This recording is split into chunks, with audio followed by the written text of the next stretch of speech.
Good evening, everyone, and welcome to Signs of the Time. I'm Bishop David Austin, and thank you for joining us tonight. We appreciate you taking time out of your busy schedules to come and to sit with us tonight as we prepare for another hot episode of Signs of the Time. We're going to discuss the plight of the black male. Let us start by letting you know right from the start, we're going to tackle these issues. Not that we're downing others, but we're trying to raise up a nation, not tearing down another nation, but raise up a nation. While we prepare for our show, hit the like button, hit the share button, tag a friend.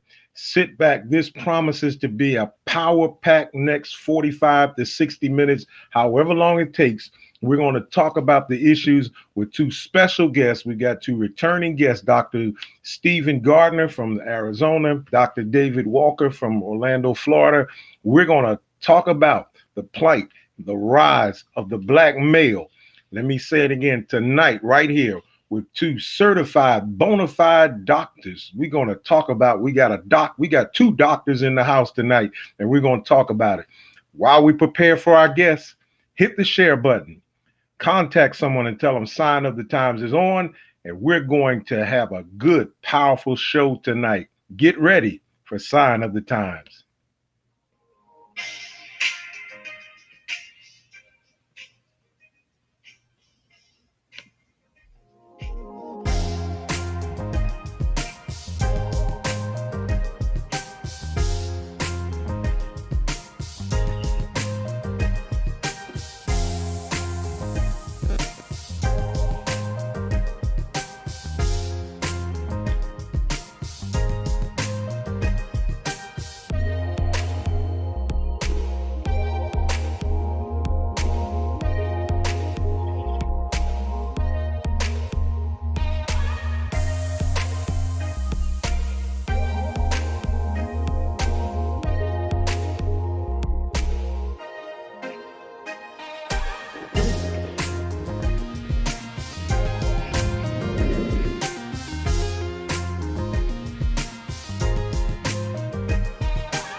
All right, my friends, want to thank you again. I am dressed up tonight with my tie on because I feel so intimidated and nervous by my guests tonight. They are just, they're my friends first and foremost, but they are qualified friends. They're quality individuals. They're qualified to talk about what we're going to talk about tonight, and they're quality individuals. And so I had to dress up because I wanted to show them who's the man. I wanted to show them, but I appreciate them. And listen, I want again hit the share button. That is my challenge number one. Hit the share button, and then on top of that, those of you that are watching, we're going to really be getting into some stuff tonight that is going to benefit all of us. I want to challenge you to type your comments and questions for Dr. Walker and Dr. Gardner in the comment section. As you type your comments in the section, your comments will appear on the screen and they will see them, and we will have a chance to read your comments. So please type your questions. You can be on the show with us tonight simply by typing your comments in the box, and we will discuss them. Help me join tonight, if you don't mind hitting the like button and just welcoming my guests. They've been on the show before several times. Dr. Stephen Gardner from Phoenix, Arizona, in the center of the screen, and Dr. David Walker to my far left from Orlando, Florida. Thank you, gentlemen. Thank you, my dear friends and brothers, for taking time tonight to come on and to talk about these issues about the black male and what's going on. Thank you both, my brothers. You're Glad to welcome. be here. Let's just get out. Let's get going. Let's get going, because if you look up, we're going to be sitting here saying, I didn't know we were on. First of all, Dr. Gardner, first of all, set a little light mood.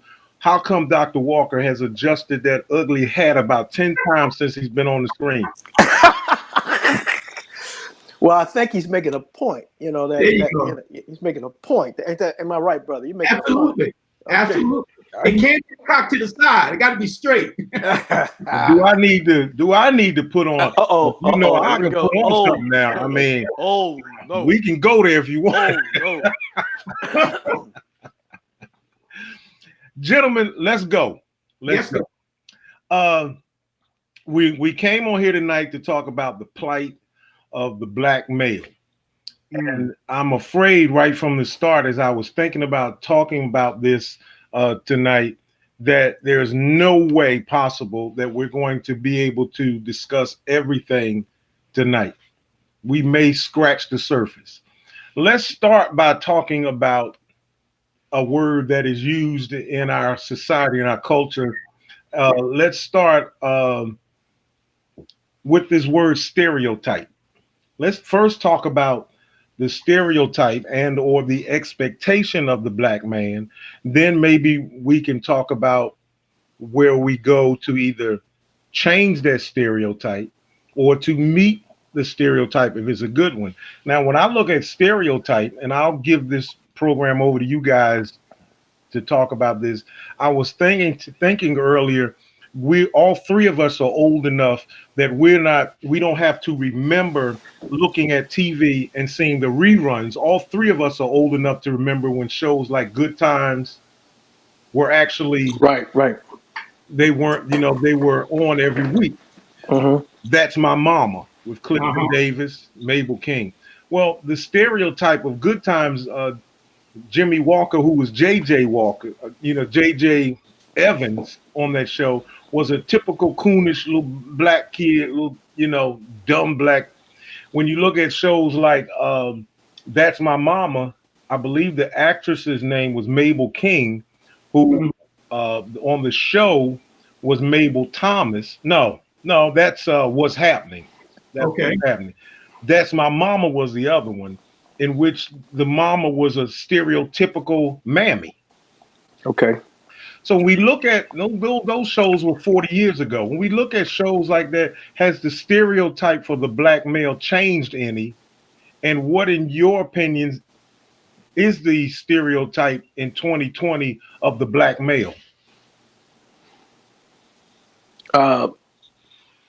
Well, I think one of the things that's stereotypical of our people is that we've always played the clown, or we're depicted as the clown, even from early shows in the 20s and 30s, where we was always somebody that's clowning, and so therefore that creates an image of don't take them serious, or that the only thing that we can do is entertain, whether it be singing or acting or stage prop, or stand up, whatever the case. We have that image to deal with, and that is one of entertainment, and that's just one, but that's one I'll start with. Okay, Dr. Walker, what do you? Well, when you go back into our history, oftentimes entertainment was really the only thing that we were allowed to do. Okay. All right. When you go back to the minstrel shows. You go back to the time when the only way to make $1 was to dance. Okay. And so therefore the stereotypes began to be built around some of the actions that we were forced into, because they labeled us as that's all you can do. You can dance and you can jump around and be bugaboos and all those different types of terminology that people used to use. But obviously the founding of the stereotypes, and of course stereotypes is nothing but a fixed image or something that's oversimplified about us. Okay. And that may not necessarily be true, right? But it's a label that gets put on you. But as far as the dancing and the minstrel shows, primarily that was all we were able to do, or not able to do, but allowed to do, and therefore those were the stereotypes began. Question about that, because that entertainment part is really fascinating. Because if we're going to say that racism defined would mean that one race feeling superior, Mm-hmm. that the other race would be inferior, and Mm-hmm. we look at entertainment, can we say that only the inferior can truly entertain the superior? Well, I think that the idea of being a quote unquote court jester, Mm-hmm. in some cases made the massa feel Mm-hmm. good that Mm-hmm. we have someone, we've got, and I'm going to get into some stereotype. We got this monkey up there, Okay. huh? Uh-huh. And and look at him go, look at him go, and so then the whole crowd is laughing.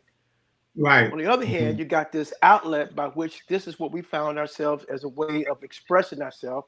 So we basically, even though it was a stereotype, but we also mastered it to Mm-hmm. give to turn a negative into a positive. And you can That's kind right. of see how that exploded, Mm-hmm. all the way through the Harlem Renaissance. I mean, we can go down history lane and Right, talk right. about the things that blew up as Mm-hmm. because we were able to utilize that which would become stigmatized as being as being something that would catapult us into a popular stance.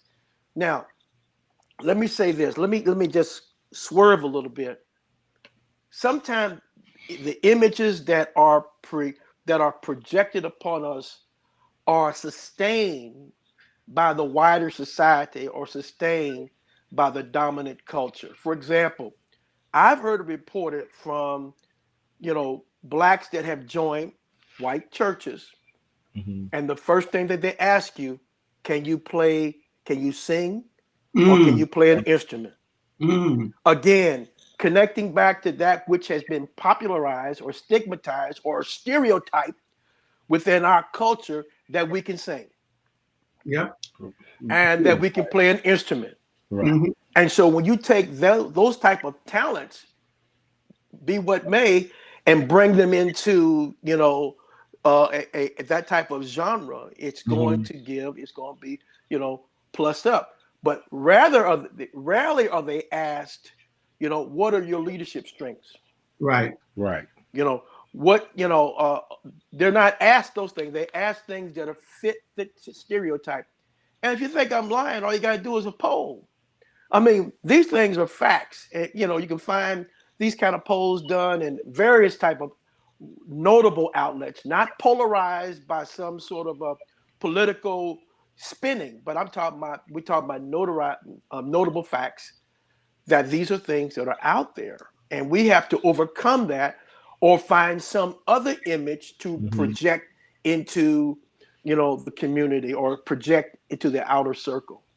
That's good. It's a good point. What about, we look at entertainment, and that stereotype, it shifts over not just from singing or dancing, or as Dr. Walker said, that was an old term. He really showed his age when he said bugaboo. About I was gonna let that slide, but I can't. He said bugaboo. I'm okay. bugaboo, But yeah, They had that even, all, he they had did all kind of go kinds of back, names. didn't They had all yeah. kinds of names. he? Jeez. But even in the realm of entertainment, because one of the questions popped up about the legendary Muhammad Ali, but even in the realm of athletics in the Yeah. sports industry, it's still entertainment. Right. And to answer his question, you can entertain me, and I'll give you an example. When I was growing up, it was in basketball in Philadelphia. It was Dr. J versus Larry Bird. Right. Right, Can't right. stand Larry Bird. But now that he's retired, I'm older, that scene has shifted. I look back and say, you know what? That brother could, he's not a brother, but that dude, that dude that can dude, play. that dude. That dude can play. He was Uh, good. So uh, I didn't like him, but yet looking back, he You learn to entertained me. respect it. Yeah. Mhm. Right. You respect. And so how do we shake this stereotype of, because I think, and I'll open this up and you guys can run with it if you want.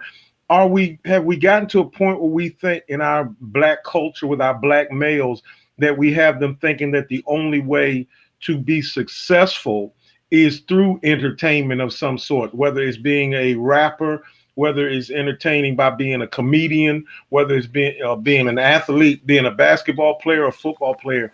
For years, we felt like that's the only way to get out of the hood is to get out by those means. And like Dr. Gardner said, instead of teaching them that you can get out of the hood by being an entrepreneur, by owning your own business. So Go ahead, Dr. I'll jump in here.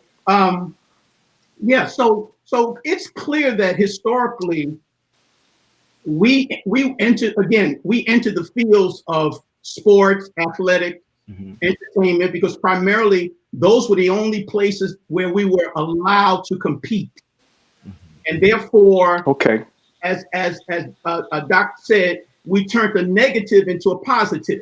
Right.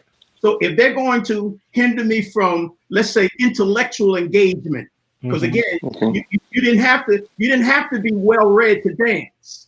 Right. You didn't have to be well read to play sports. Right. And so sometimes we got forced into that because remember, they wouldn't allow us to read and to educate our minds. So sometimes also opportunities came to blacks through dancing and through entertainment, because they would put you up in front of, an audience that night. If the master, the slave owner, was having an event, come on, let's bring Charlie out and let him dance, let him play the banjo, let him sing, So those were opportunities that were given, and it came through sports, came through entertainment. So unfortunately, we have allowed it to become a part of our thought process. Meaning, that's the only way we can become something. That's the only way we can become the best, through sport, through entertainment, through singing, through dancing, versus allowing our minds to help us to get out of the hood, to make a way to success. I'm sitting there getting goosebumps because, man, while you were talking, wow, I'm getting goosebumps while you were talking, because you brought out a point that I never thought about when you said how they would bring us up in front of massa. Let's kind of hit the shift gear now, because I remember watching a movie called starring Jamie Foxx called Django Unchained. Right. Django Unchained. And there was a scene in Django when the massa, doing a dinner event, called two black guys in to wrestle to the death. That's right. Until one guy had to take the hammer and kill the other guy. That's right. Blood flying. They were being entertained by two. See, I'm gonna see if you two preachers can catch this. They were being entertained by two black guys killing each other. That's right. No. Oh, I got it. I got it. I feel you. I mean, the thing of it is that it's like the expectation is we expect them to do that. Right. and part of that, and see, there's a subtle and historical spinning of news. I was dialoguing today with one of my white friends, and dear friend of mine, and we were chatting back and forth, and we were talking about the statistics of. He brought up the statistics about black on black crime, and I brought up the fact that it's the demographics. You can have a lot of Mexicans or a lot of Asians live in the community. The preponderance of those who the crime is going to be committed by is going to be somebody that look like them.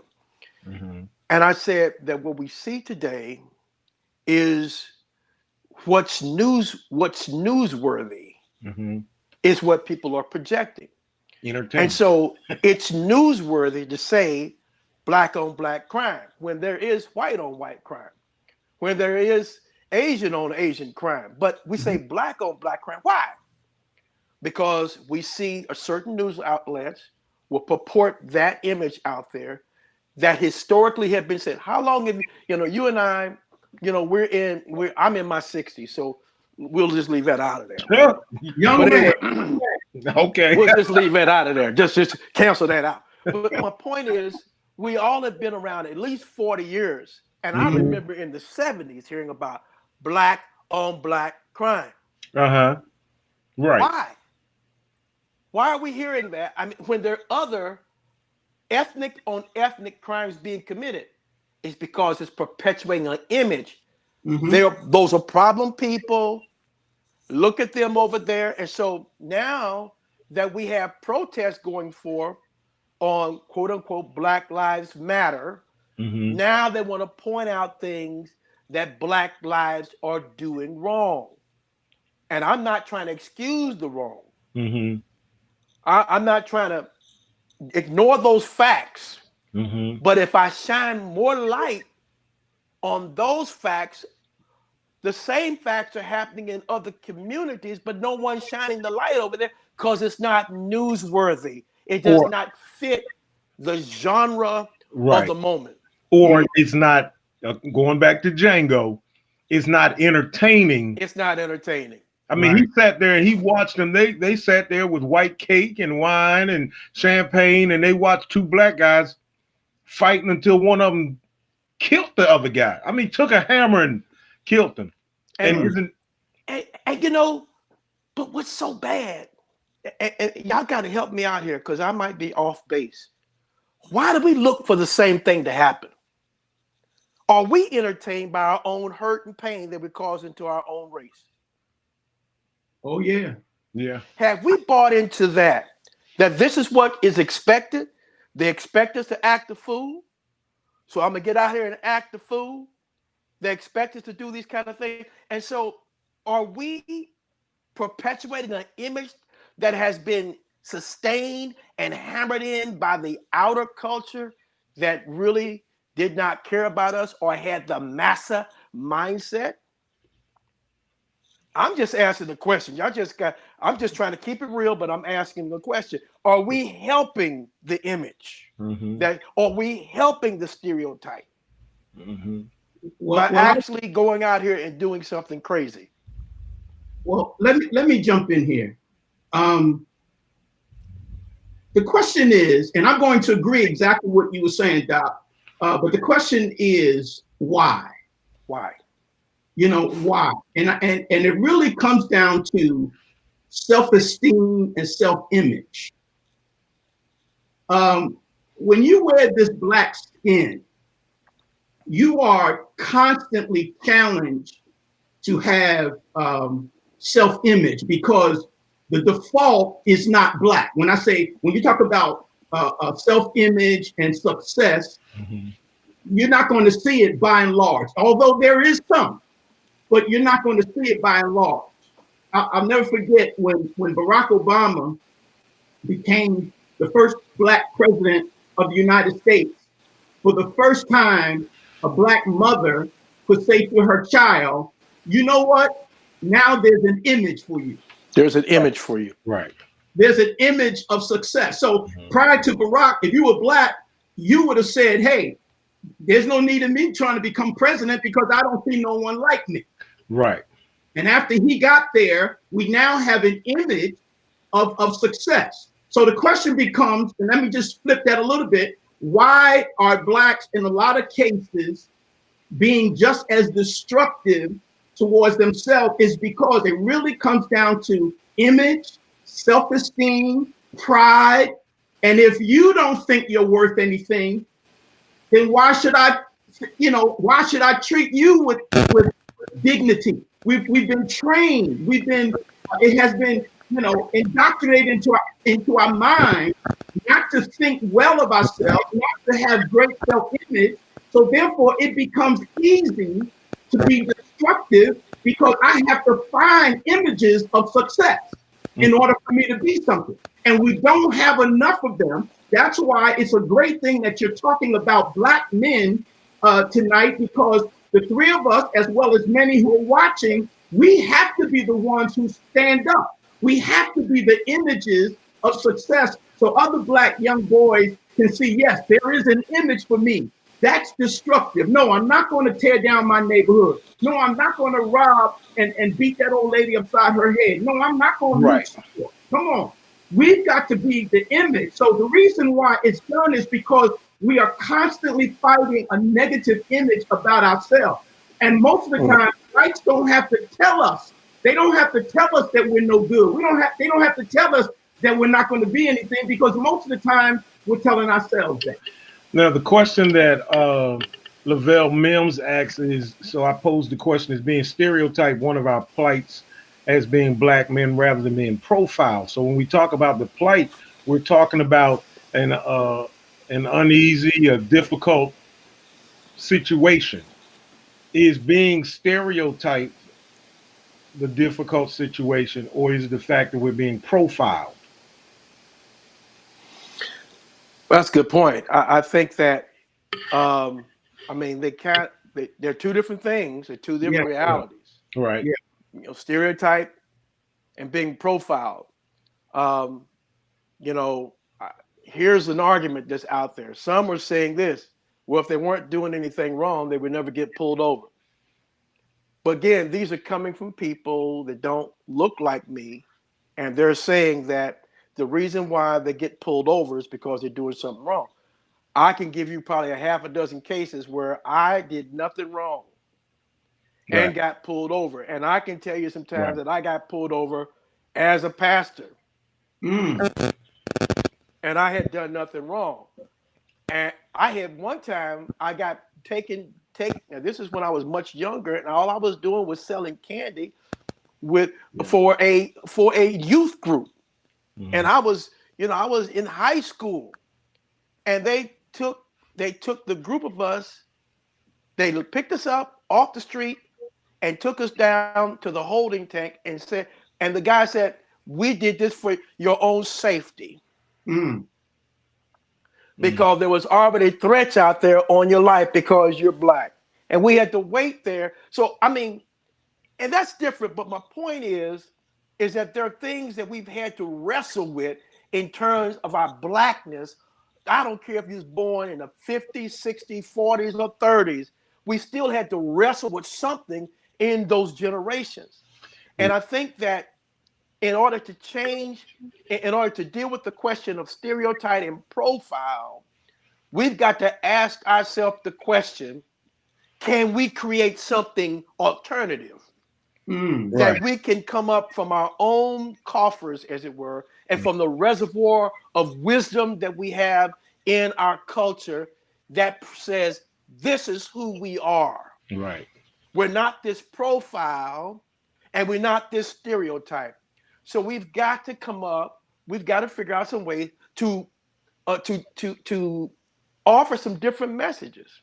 Well, does it change our? Do we need to change our thinking as a people toward that? Because statistically, it's been shown that if an officer, if you're driving down the road and an officer has a black person on the side of the road detaining or pulled, statistically speaking, research has shown that a white person will look over and say, "What did they do?"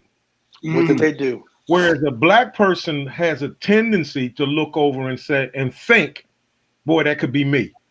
mm. What did they do? That could be me. And so one of my points is this, and I think you guys agree with me on this. Whoever controls the news outlets sustains whatever image Mm-hmm. that they want kept in or before people. In other words, if my dollars are funding a particular news outlet that only focuses on acts of justice, and all Mm-hmm. my money is going into that news outlet that will only show good news, Mm-hmm. then we're going to see a whole lot of good news That's and true. a whole lot of good examples out there of what people are doing. But Mm-hmm. if my constituents said, no, no, we don't want that story, Mm, we want this story over here because this is the buzzword. This is what's going on right now. Right. This perpetuates, you know, our worldview of dominance and superiority. Mm-hmm. mm, So let the buffoons be out there. I'm calling it like it is now. Yes, sir. Yeah. Let them get out there and let them, because we're getting entertained by that. Look, they can't even, here they are on the one hand, they're talking about Black Lives Matter, and on the other hand, they're doing this. Well, that's because the spotlight Mm-hmm. is upon the people who are barking the loudest about injustice. So the best way to take away that loud bark is to find something else that's negative about, and so therefore the truth doesn't get exposed. Because why? It gets swallowed up by all of the stereotypes and sustained perpetual imaging that that's tried to force back upon us, and many times we're guilty of it just as well. Bro, let me say something about, if I want to go back to the stereotyping and the profile. Mm-hmm. Yes, they are two separate entities, two distinct things. Mm-hmm. However, oftentimes a stereotype of me can cause me to be profiled. Okay. You see what I'm saying? Uh-huh. You're profiling me because you have the stereotype. If you believe this about me, then when you see me, you're going to say, well, listen, this is what I heard about them. So now I'm going to watch. I'm going to follow. When I did my doctoral research, I worked with black male students in college. And one of the young men was telling a story about how he was driving home from football practice, and he happened to have dreadlocks. And the cop pulled him over and asked him where was he going, why did he have the car. He said, officer, I'm just coming home from football practice. He said, well, this car looks like it was in a robbery, and with them dreadlocks you have, you had to have done something. So these stereotypes, in other words, here's a black man driving in the car, it was at night, and he had dreadlocks, so therefore he had to have been doing something suspicious. And oftentimes they'll say, well, you fit the description, so that's why we pulled you over. Mm. And so these are all negative stereotypes that come, with our blackness, and we get profiled for it. Yeah. But I believe that we have to change the narrative. I agree, yeah. We have, there's a theory called critical race theory. Right. And one of the elements of critical race theory is counter storytelling or counter narrative. Right. So in other words, they tell stories about us, but we have to start telling our own stories. Right. You know what I'm saying? We got to tell stories about good things, good fathers, good black men, leaders. You know what I'm saying? People who are responsible. Those are the stories we have to tell. We have to counter the stories that they tell about us, and we have to tell our own stories. All right. Mm-hmm. I agree with that. So that's a solution. Yeah. That's a solution to positive imaging. That's right. Which has to be, Bishop and Doctor, it has to be intentional. Absolutely. Because we can sit here and we can go into paralysis of analysis, and we can talk about all day long of the problems that we have in our community. But when we begin to say, this is what we need to do, then we need to present some success stories that other people can see. That's right. That can change the narrative, that can counter the narrative. And so what happens if that's being done on a regular basis, now you got people that are looking at our platform, and what they're getting is an alternative message. That's right. Yeah. Yes, you got to point out the problem, but here is also the solution. Here's a way to change the story. We don't have to whine the same old tune. We can show that, hey, yeah, you're right. We can become a president because Barack Obama became a president. Black doctors have become doctors. I mean, people have become doctors because there was a black doctor. That's right. Lawyers because there was a black lawyer. Senators because there were black senators. So what not, so we can therefore choose whatever image that we want to project. Is just our choice, and us as leaders, it's our responsibility to provide a buffet of options. That's right. Of positive images that say, I can do, and let me show you, and there's the way. Tracy Green asks, but how do you get our stories out so that the masses can see it? How do we do this so that, we'll have a nice size by the time people keep sharing? That's why I keep saying share. Hit the share button. Do a watch party. You can do a watch party, and then you can leave and go do something else on social media. Go to YouTube and watch it and subscribe.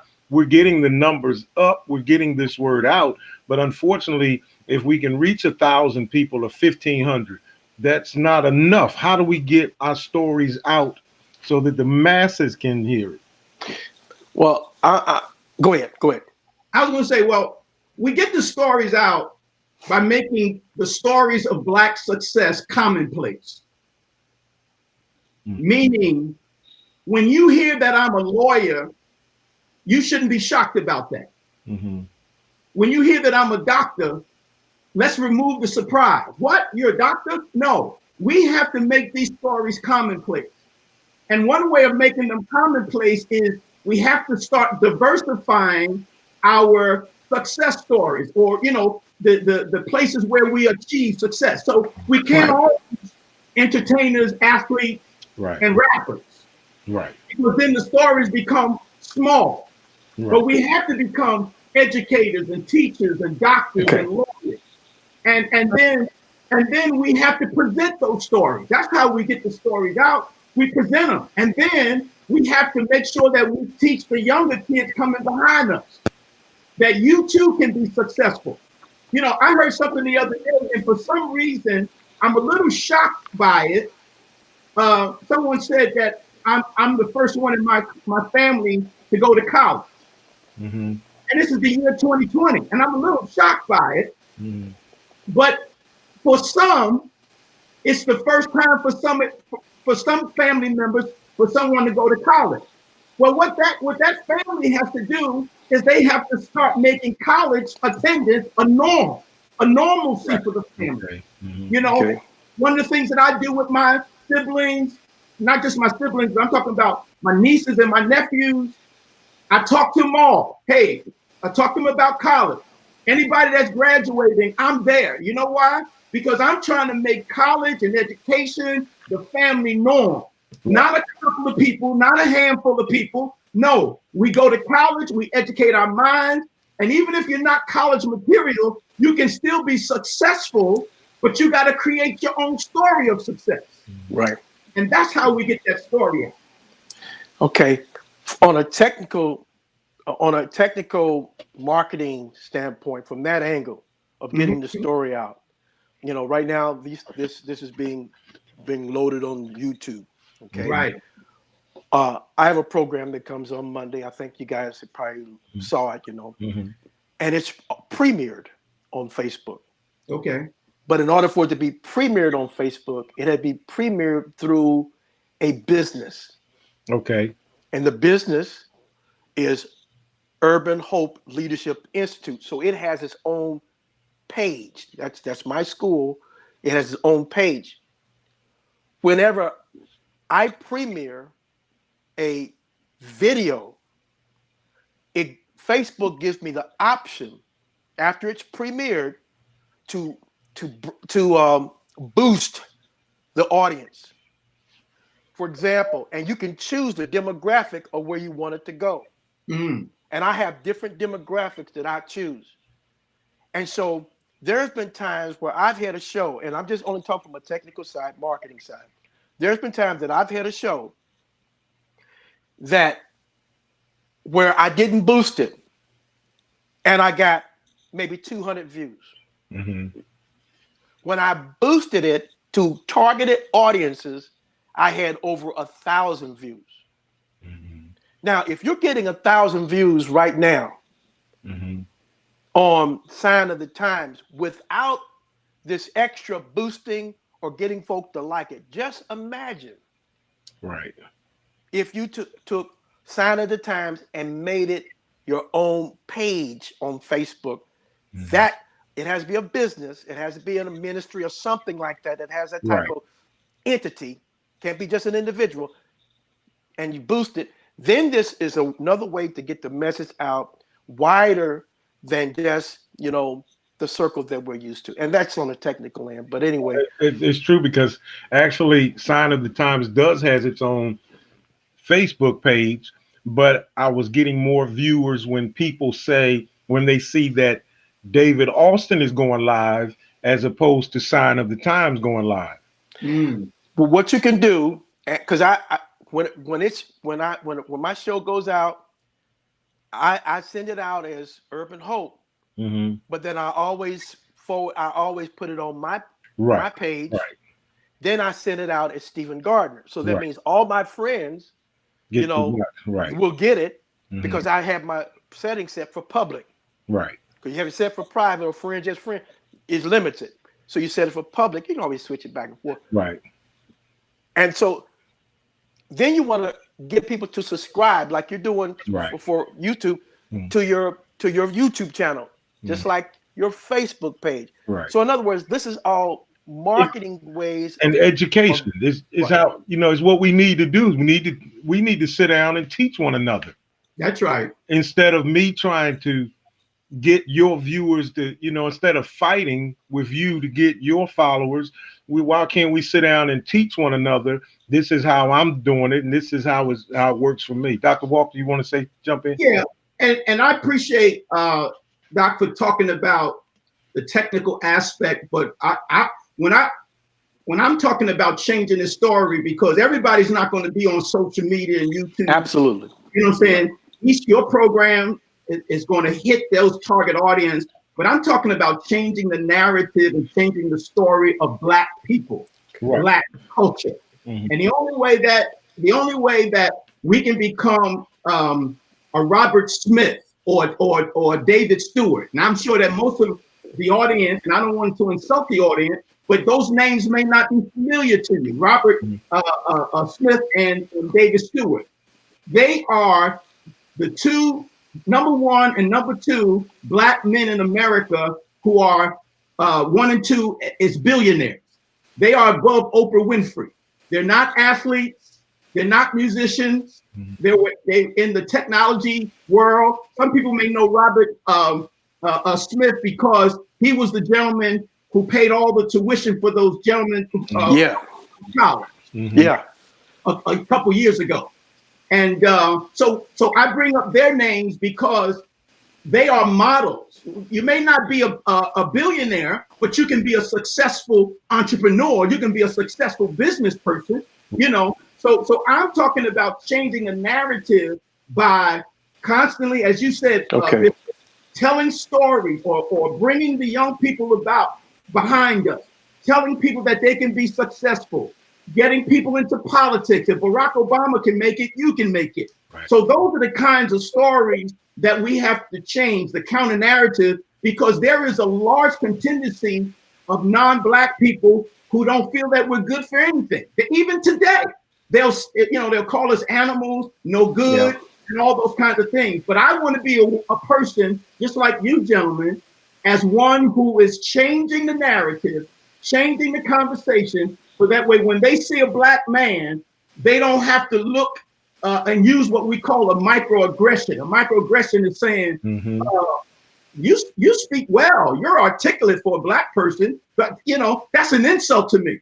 Right. And I don't want it to be an insult. I want it to be the norm, that when a Black man stands in front of them, yes, we're intelligent, we're smart, we're well-read, we're, all those different kinds of things. And that's the story we have to change to make sure they know that we're just like them.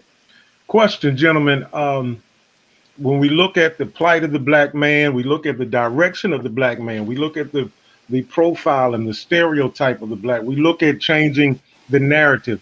I want to ask you about a particular individual and what does their role play in changing the narrative? What role does the Black female play in changing the narrative of the Black male? Oh, I can hear a rat licking ice. Well, I'll jump in here.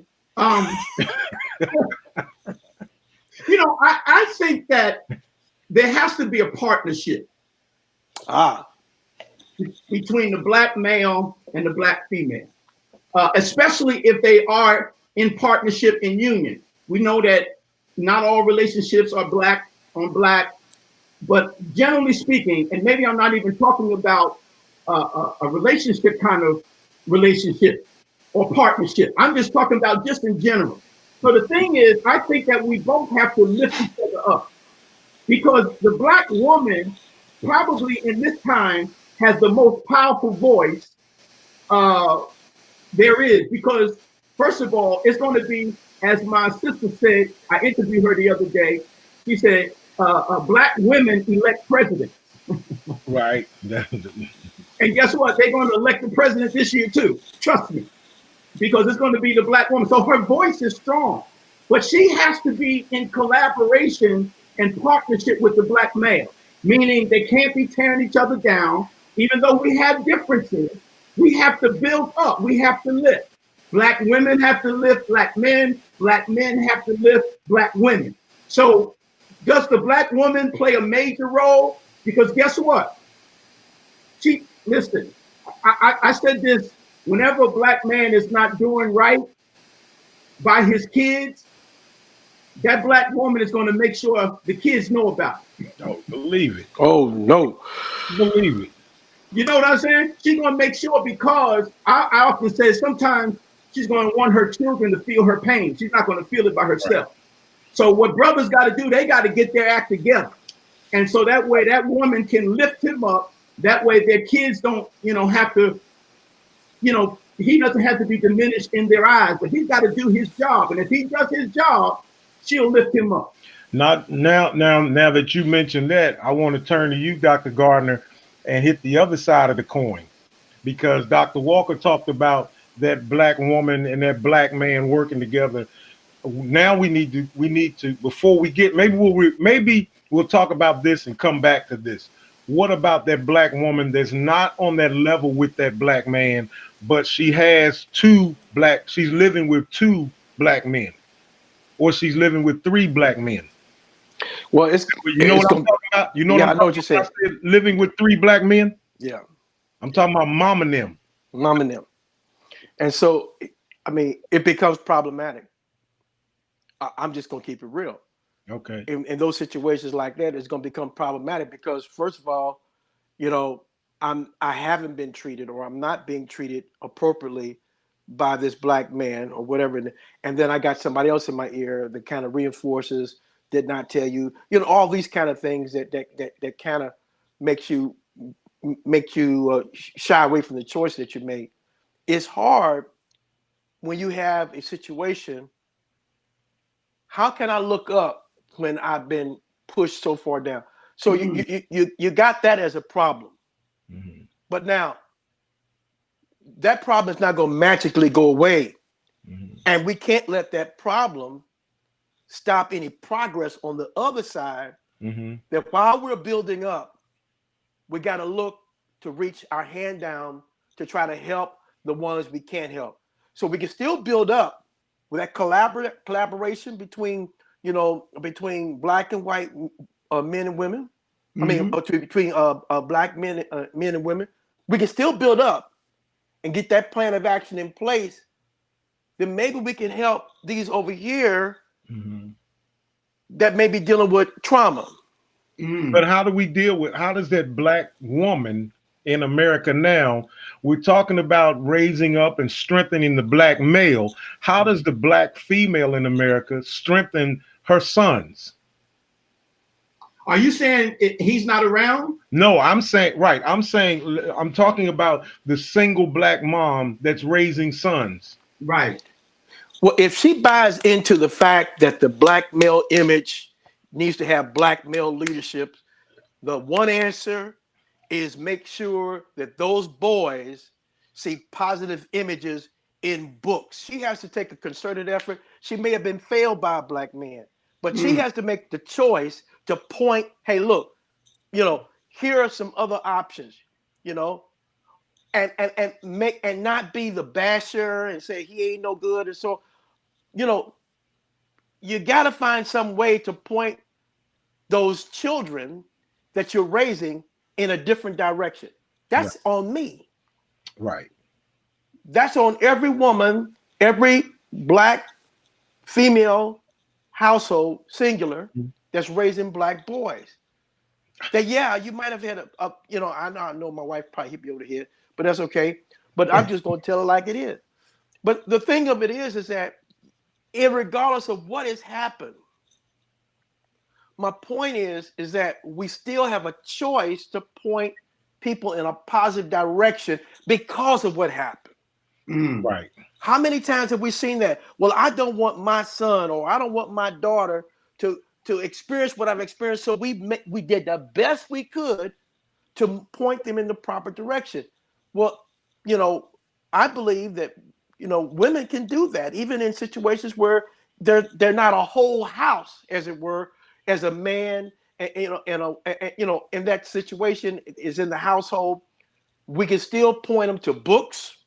We can still encourage them to go to school. Right. We can find some positive images in the community, at the boys' club or whatever the case it might be, and try to get them in some sort of mentoring program. Just because a black man has failed doesn't mean that I'm going to allow my black men to become failures as well. We can change that. We can. Yeah. You know it's dangerous when black men speak for black women. You know that's dangerous, right? Oh yeah, So if y'all see a That's why skillet, I'm not saying anything. if you see a skillet fly across here, and you see my head go that way, you already know the deal. I ain't But saying no. nothing. I just asked the question. Yeah. So But if I'm hanging out to dry, well, I just answered my question. Yeah, He went yeah. to. I definitely agree with Doc about how a black woman, if she has to raise black boys alone, all the things that you mentioned are definitely useful, and I definitely agree with it. I think the key thing is, I think we have to accept, because statistics are telling us that black women, and we're talking about the black family, they're going to be single moms. The statistics will tell you that the numbers are high, and they're going to have to, in most cases, not necessarily in most cases, but in some cases, raise black boys alone. Okay. I want to celebrate them, to tell them that they're doing a good job. I want them to know that they're doing a good job as a single mom. Wow. And they're doing the best that they can. But I also want to encourage them that it is important for them. You use the word mentor. I do think that there has to be some kind of male presence, right? Whether it be an uncle, something at a sports, because males need a male identity. Well, Dr. Walker, let me interrupt you and ask you this question, if you don't mind. Not at all. There's a comment up here from Yolanda Massey, and it's sort of hitting on what you were saying. It says providing him an environment where positive black men are in his space. That's right. Now, that's sort of like what you were just saying. But here's my question to you. Is it a two-sided thing where, number one, either there are no positive males in the area, and if there are, and this is what really bothers me, those that are positive feel like because I'm a positive and I'm successful, I don't have time to deal with your kids. Yeah. Well, again, I used the word partnership earlier. And it has to be a partnership, because then she has to continue to move forward until she finds the guy that has time. But then, go ahead, Doc. Y'all go ahead. I agree with. If he has the ability and don't have the time, wrong messenger. But then you talking about the black male. You talking about the black if he male. ain't got the time to commit, he's not the right one, right? Right. And then may I just be real? It's y'all show. I'm just a guest tonight. And then when he does have the time and he jumps in the picture, he's got an ulterior motive. Well, Bishop, don't generalize. No, I'm not Well, yeah, I'm just. Don't generalize. That's for the most part. The reason I say that, I'm speaking on, maybe I'm doing like y'all did, speaking on behalf of the woman, but most women, that's what they feel. Right. And no doubt, because of their experiences. Right. Absolutely. Right. And a woman can only speak to what she has experienced. Right. And that's why we have to, first of all, we as black men have to work harder at, if we have kids, we take care of them. Right. That's true. We need to stop having babies with women that we're not going to be attached to for a lengthy period of time, because it just creates so many different challenges. Yes, you can make it. Yes, you can succeed in spite of it. But it just becomes unnecessary challenges when mom and dad are not together.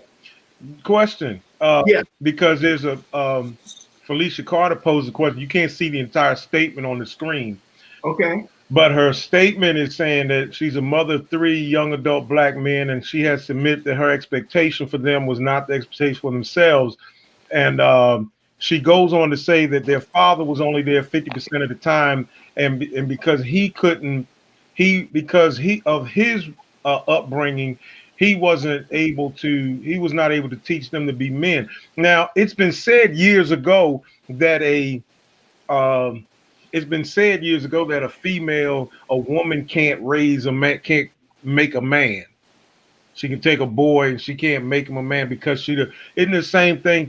If we don't stop the cycle, every man can't make a man Hmm. just because it's a male doesn't mean Well, he I can. mean, I mean that's true, but and it goes back to my point where you got to provide a surrogate image. You Mm-hmm. know, if you don't have that male, that black male, maybe you have to find a model that could mentor. Question. Now I'm opening my worms. I don't have my can tonight. Can I go back to Go ahead. Felicia Go ahead. for a minute? Because she says something very important. She said, at most times I felt like a failure because I could not teach them how to be men, and their father was only here 50% of the time. First of all, I would like to encourage her to tell her she's not a failure. No, No, no. she's not a failure. She says she feels like one, but I want her to Right. know she's not a failure, and she can't carry the burden where the father of those children didn't take care Right. of his rightful place. Right. So she's doing what she's able to do. She's doing the best that she's able to do.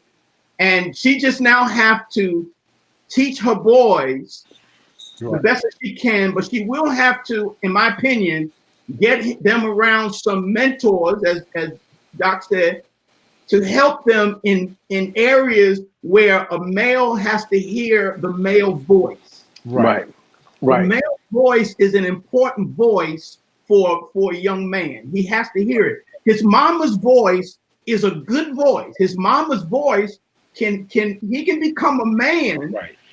through his mama, but at some point he's going to have to hear a male perspective, because everything in life is always about perspective. That's why if you've never walked down a certain road, you don't know what's on that road. Right. You understand? Right. So I just wanted to encourage her because I felt her pain when she says, I Yeah. feel like a failure. Yeah. And I want to tell her she's a successful mom. And that's true. And you know, and you don't have to. There was a comment that I think I may have posted it that says you don't necessarily. Yolanda Massey, there are men in the black community. No, they may not be rich. They may not, but may not be the most educated. But see, that's the thing. We don't have to find billionaires and millionaires and business owners. It doesn't have to be that. It could just be the guy next door or down the street. Right. There has to be a relationship. There has to be a trusting that can be that positive male influence. Yeah, absolutely. It's, you got to have that. Whether if they provide that in terms of a moral, from a moral standpoint, that this is a good, person to, they have a good set of work ethic or whatever the case Mhm. it might be. They don't have to have, you know, a doctor's degree or a master's Right, degree, but as long as they have something that's going to make that child feel good about themselves. right, And right, see, if we're not intentional about putting those things in front of them, then that's where the gang gobbles them up. Right. bingo. Yes, right, The gang will therefore, I will give you the identity that you want. I will show you how you can make the quick dollar, and so on and so forth. And so now you got a whole generation that's going down that path. right. So Yeah. and I know that this is, when we talk about, Black matters, Hmm. it's complex. In terms of the solution, Definitely. and it's got to Definitely. be comprehensive. It just can't be, one size fits all, That's right. because you got to take certain factors into play, like That's what's being presented by the ladies that have been chiming in. right. Hmm. Hmm. So, but I think that part of the effort to move things in that direction is is putting together some sort of action plan, Yes. some sort of talking point, as it were. Okay, these are the things that we'd like to see happen, and being able to take that mantra, or as it Mhm. were, and begin to share it. These are the kinds of values that we feel that are that would best benefit our young men, our young Black males. And you get other folk talking about that. You get, young people buying into it, and and therefore now you started a whole revolution that's Right. silent. Right. Y'all, you Because all, go ahead. Go ahead. no, that's it. Dr. Walker's looking at that question like he wants to tackle it. Be my guest. Go ahead. That's really a hard question, because what you're really asking me to define a man, what exactly is a man? Now, I think the easy answer is going to say a person who's responsible, takes care of what they're supposed to do, take care of their family, dependable. Those are all nice euphemisms and flowery words to really describe a man. But I really think that um, I think it's unfair to judge a man by something that he doesn't do. And I want you to just hear me for a minute. I think it's unfair because there are so many factors. Someone just said it earlier. There's so many factors that come with being a man, so many elements, so many factors that get thrown in there. So, no, if you asking me, I do believe, and I'm only going to base it on me. Hmm. I'm a man that had 2 children by the same woman. I've been married to her for 36 years. Um, to me, that's what manhood was, showing my son the right way to be a man, my daughter what it means to be a man, all those different kinds of things. But I'm not completely thoroughly convinced that just because I've done this thing, that that is the equivalent of a man. A man can be other things. Even though he may have some shortcomings, he can still be a man. Hmm. I think that, one image that we have historically had, or one dimension that we have historically had with African American families, even from the time that we came over on the boat, as it were, is spirituality. And that has always been a resource and an asset that has really strengthened our image. Mm. If we're going to project a better image of the Black man, and if we're going to borrow, we'll just say, from Judeo-Christian models of spirituality, Mm. we have to go back to Imago Dei, Image of God. image of God. Hmm. And so, if we're going to build from that foundation, and the scripture says, if the foundations are destroyed, what will the righteous do? If the foundation of humanity is man made in God's image, in order for the Black man to emerge and be the best version of themselves, they've got to rediscover Imago Dei. And we've Mm. got to teach what the image of God looked like from a biblical point of view, regardless of denomination or whatever. Go ahead. So, would you agree that the image of God is a behavior? I think it includes a behavior. Yeah, I mean, behavior is what we can see, what we can quantify, evaluate. You'll know a tree by its fruit. Jesus said that's that. right. So That's right. behavior.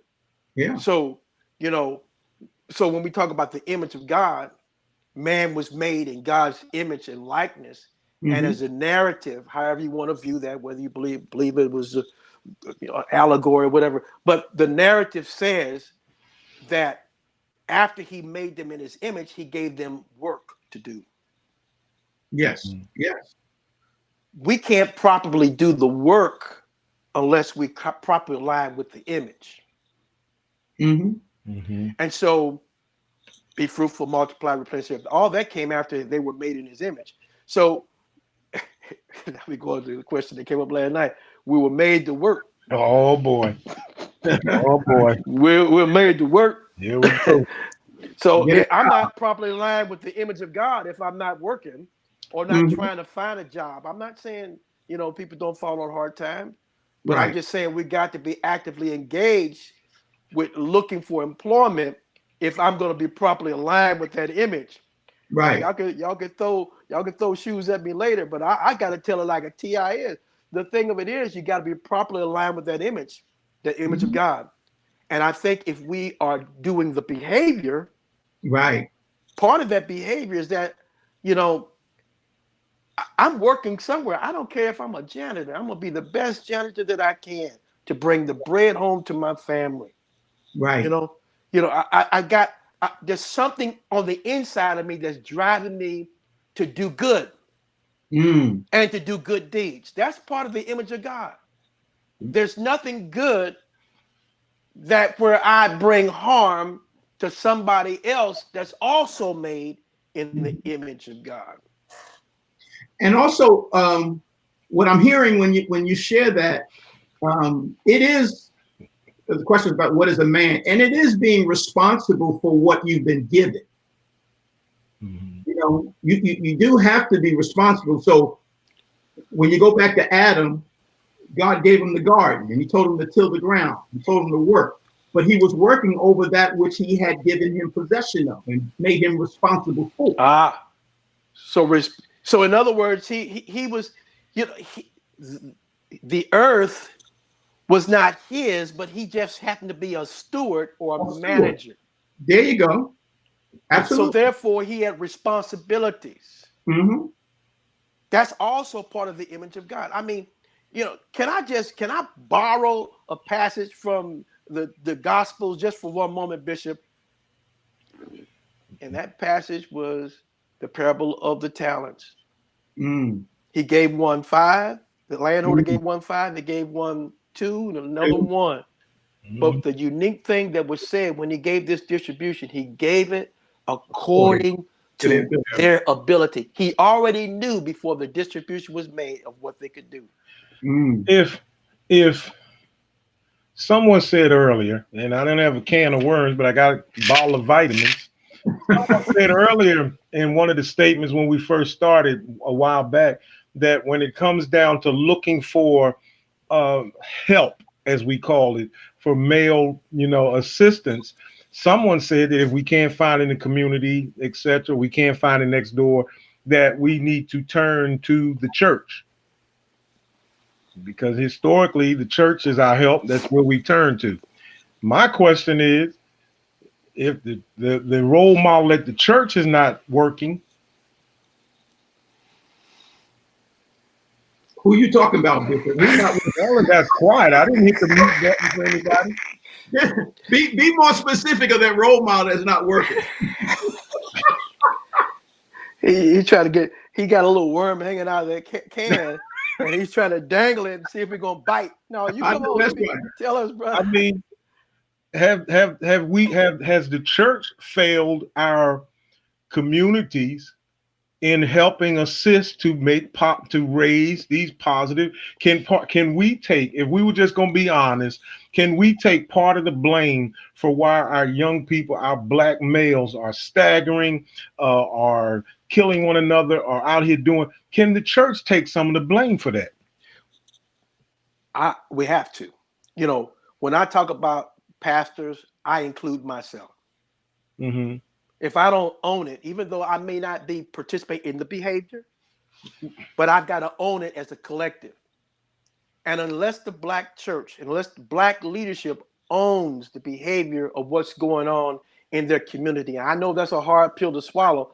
I'm not going to be acting with some sort of social action. I'm not going to be socially active to try Mm-hmm. to correct it or to try to at least do something that's Mm, salvific and redemptive. You know, mm. what are we motivated by? When Mm-hmm. I own something, then I'm motivated to do something. Right. Because the church is in every community. That's why it's been such a part of our history. I mean, even in rural areas, there are churches everywhere. You go to the urban areas, you go to cities such as Brooklyn, Baltimore, DC, Philly, Phoenix, Orlando. I don't know about, I've been to Phoenix a few times in Orlando, but I know in Philly, what's your church address? 1906 Ridge Avenue. Well, what's your church address? 1908 Ridge Avenue. Oh, where do you go to church? 1912. Oh, so y'all. Oh, see, we got the same problem out here, That's man. the dry cleaners is 10. We're 12. You know, You got churches. Yeah. you got the same situation out here.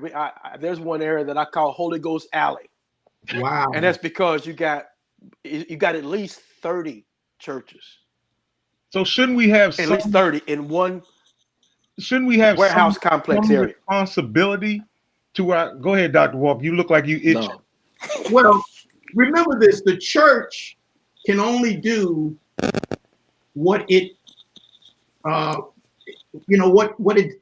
The right word is intentional. Intentional. You can't help black men if you don't have intention in your church to service that particular community. So nothing is happening without intention. That's why you can have all these churches, but not all of them are intentional about what they're doing. So the problem comes in where if you're going to help black males, you have to be intentional about it. You have to have a program that caters to black males, that meet those needs. Otherwise, it won't happen. You just can't say because you have a church that everybody's going to get healed. well, That's if you go back to T.D. Jakes, as great as he is, one of the things that made his ministry as large as it was because he targeted on women. Right. He targeted at those woman women. that are loose. Yeah. Women that are loose. He took off Right. because he was intentional and he was purposeful. Now I'm sure he has part of his ministry where he meets the needs of men as well. But I understand that you cannot be successful where you are not intentional. Mm-hmm. That's a good point. Yeah, so we got to be shooting at something. We got to have a mutual target or an identified target that can address, a piece of the pie. I mean, none of us have all the answers. But No. if I just okay, I'm gonna focus on this, Doc, Bishop, you focus on that, and Mhm. then and if it's 3/3, if it's a third each, then all the pieces have got addressed. But I agree, you got to be intentional, Gotta and be you intentional. got to have a target. You got to know exactly this is what we're shooting at, this is what we're shooting for, and if we don't meet the goal this year, we don't Mhm. just wallow. We get back up, we regroup. Okay, let's hit it. Let's go at it a different way. But we Right. gotta Mhm. be focused. Right. You know, Mhm. and I agree with that. Yeah. And nothing happens on purpose accidentally. That's true. See, Oh he trying to boy, make us see, look bad. yeah, he doing a good job. You know what? Nothing. Good night. Let me get rid of him. Let me just move him up. Let me just get rid of him. He ain't you just get. Let me just. He gonna try to make us look bad, like we're not even sitting up here. Just go on somewhere. He got to come up with this deep, profound statement. Before we go, we've been on here over an hour, and I told you this was going to happen. How frustrated, and to those that are watching, if our males are watching, please chime in with this. How frustrated is the black male in 2020? And the reason I'm asking because we have been so frustrated, and I hate to get to this point because I don't want to be on here all night, but it could lead to a long conversation. We get so frustrated that we have, because we're made, like you said, in the imago of God, the imago Dei of God, we're in his image. We're supposed to have dominion. We're Oh supposed to no, we're supposed to rule. We're Mhm. supposed to have dominance over something. And when the black male grows up and realizes that he can't dominate something, that he can't rule over something, that he can't control something, unfortunately, he turns to that female and dominates her. And that's when you get this domestic Okay. violence. Dominance without stewardship is a dictatorship.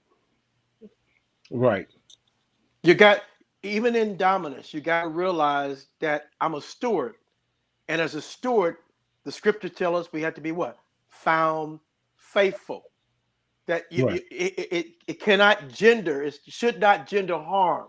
So if I'm Mhm. to have a power base for dominance, it's got to be from the premise that I'm doing right by others, that Right. I'm responsible.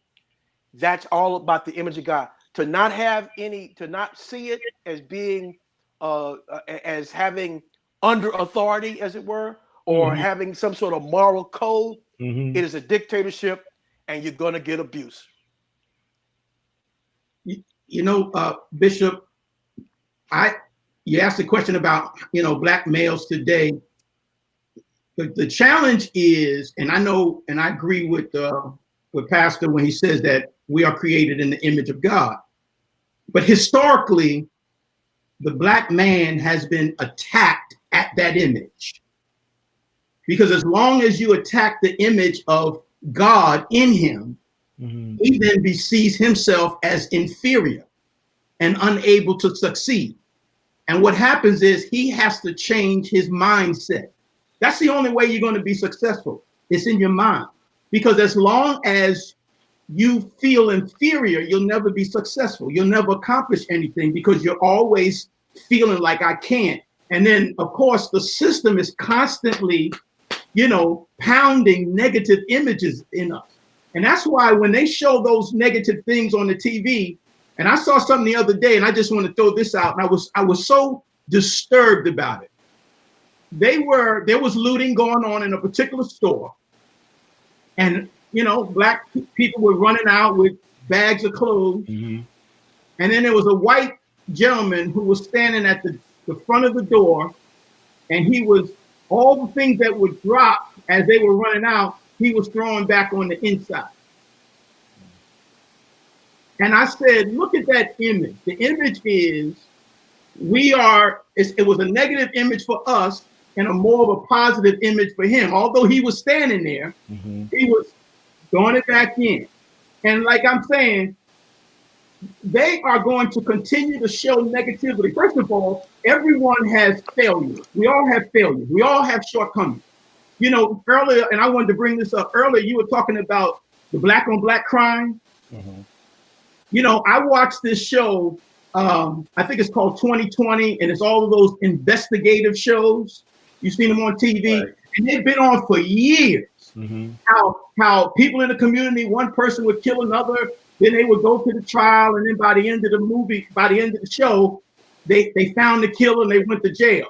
And I looked at those shows and I said, it's interesting that 90+% of those shows don't show us. Wow. Wow. Think about it. You don't see us on those shows, and those shows have been on for years. So isn't that white on white crime? Yeah. You know what I'm saying? Yeah. And here's the answer to why crime, and remember, crime is always a matter of proximity Hmm. Right. because I'm close to you.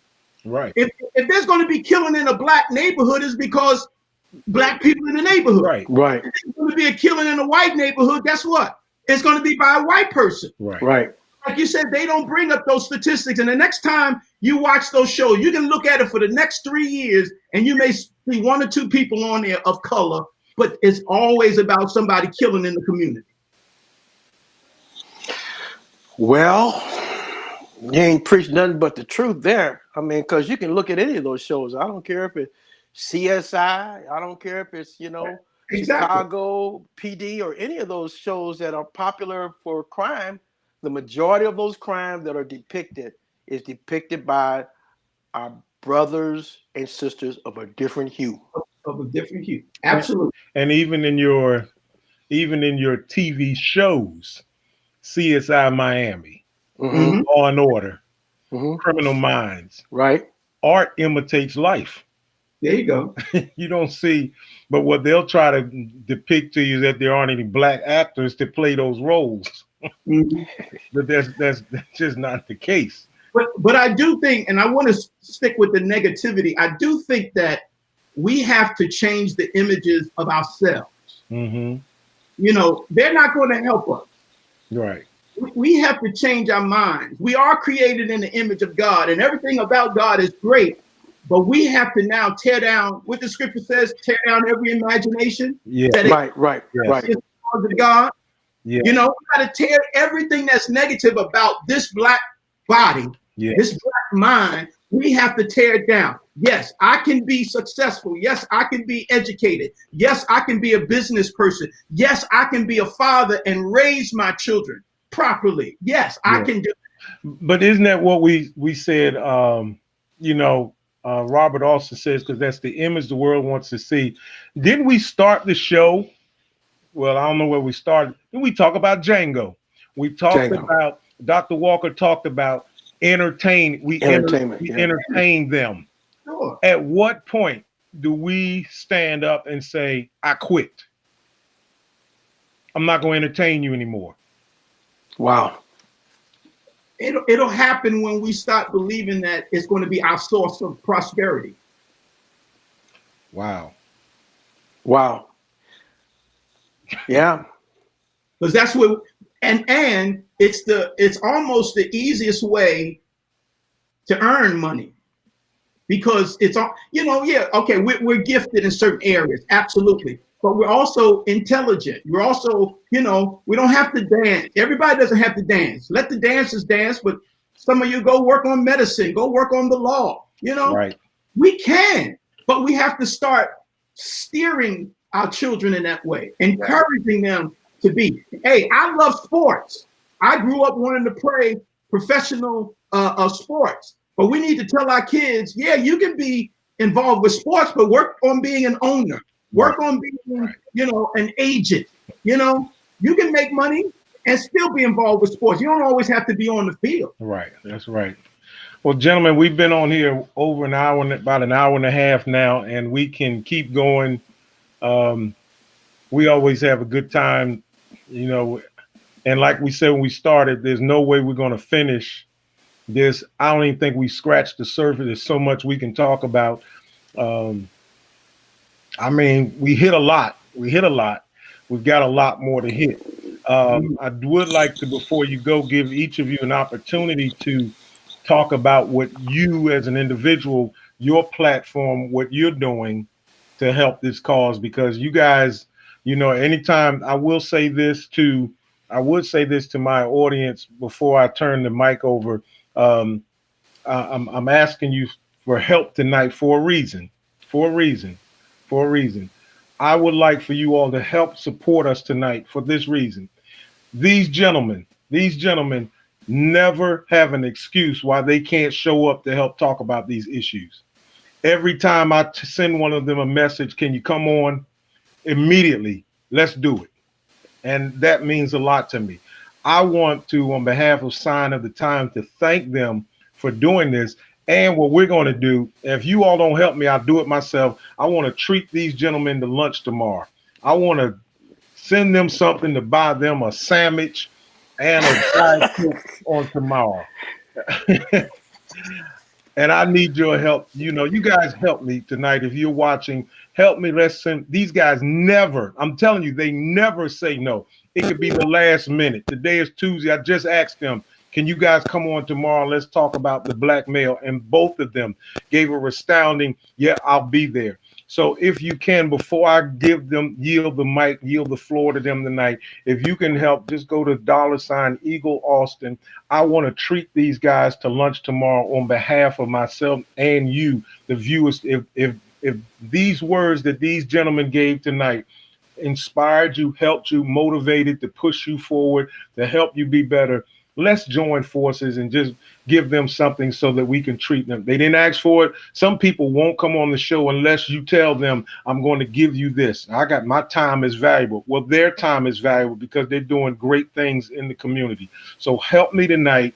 let's send Dr. Walker and Dr. Gardner to lunch tomorrow. So I'm going to yield the floor to them. Whichever one wants to go first, take your time and go and let us know what you're doing to help this cause. Uh, Go ahead. No, go ahead. Okay. Well, one of the things that I'm working on is a forum, and it's a forum because one of my targets that I wanted to focus on was racial healing, and reason what that's dear to me because of the unrest that we have right now. And so, but I believe that the church plays a key point in that.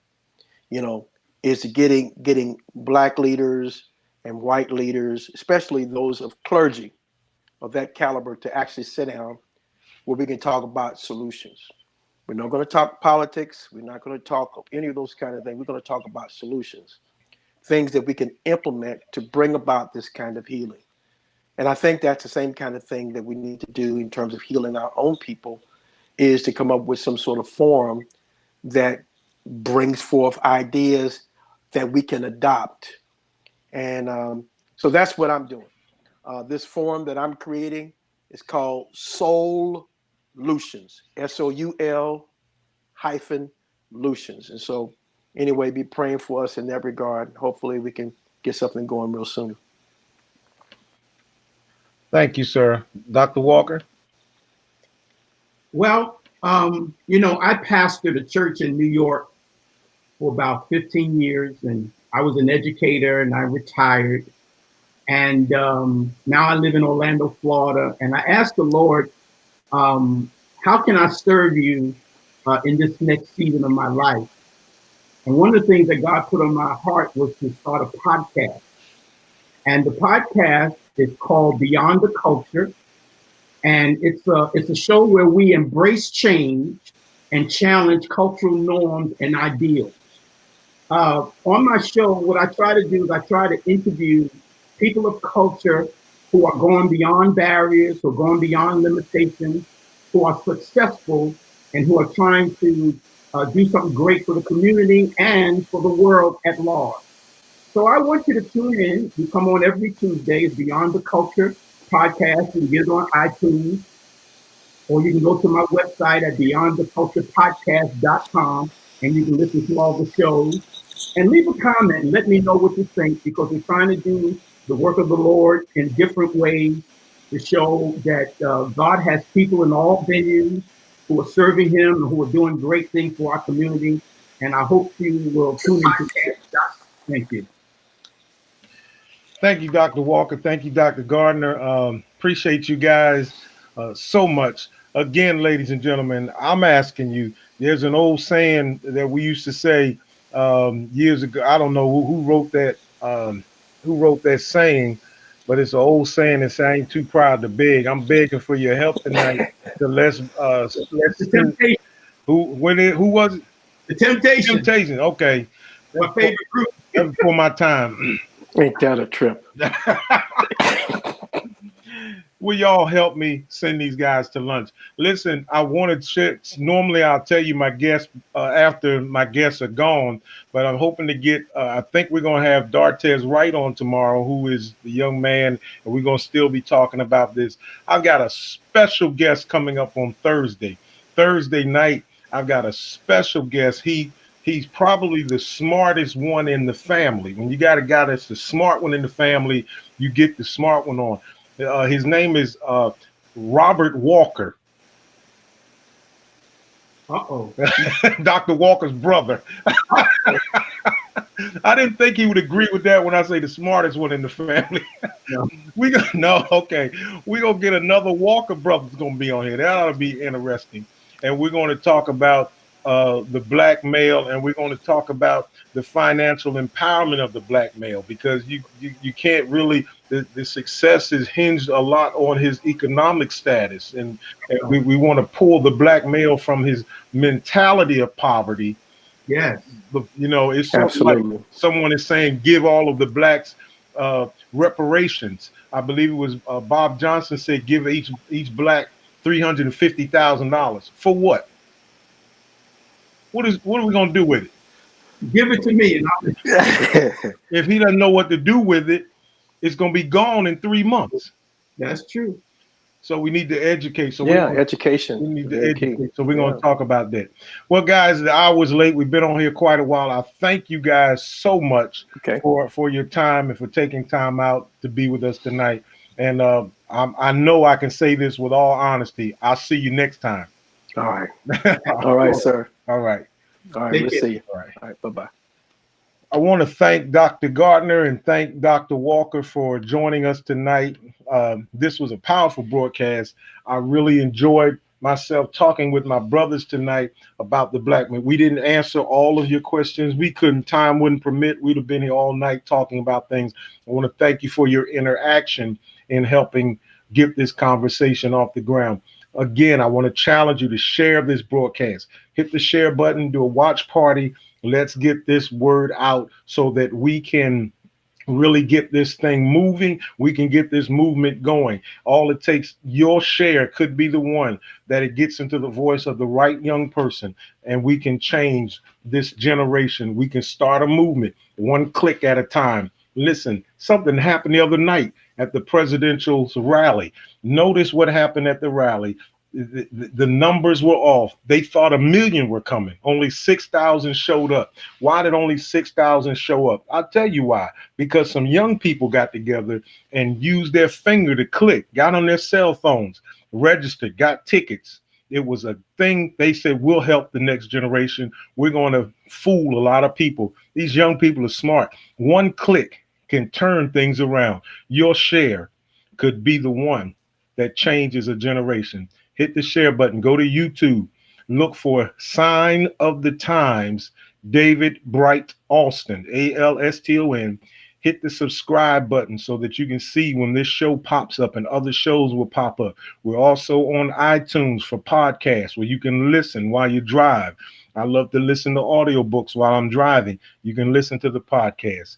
My friends, I appreciate you tonight more than you will ever know. I appreciate your support. Don't forget, help me tonight to be a blessing to these brothers. We want to send them to lunch tomorrow. We want to give Dr. Walker and Dr. Gardner something to eat tomorrow on us because Dr. Gardner is way out in Phoenix, Arizona.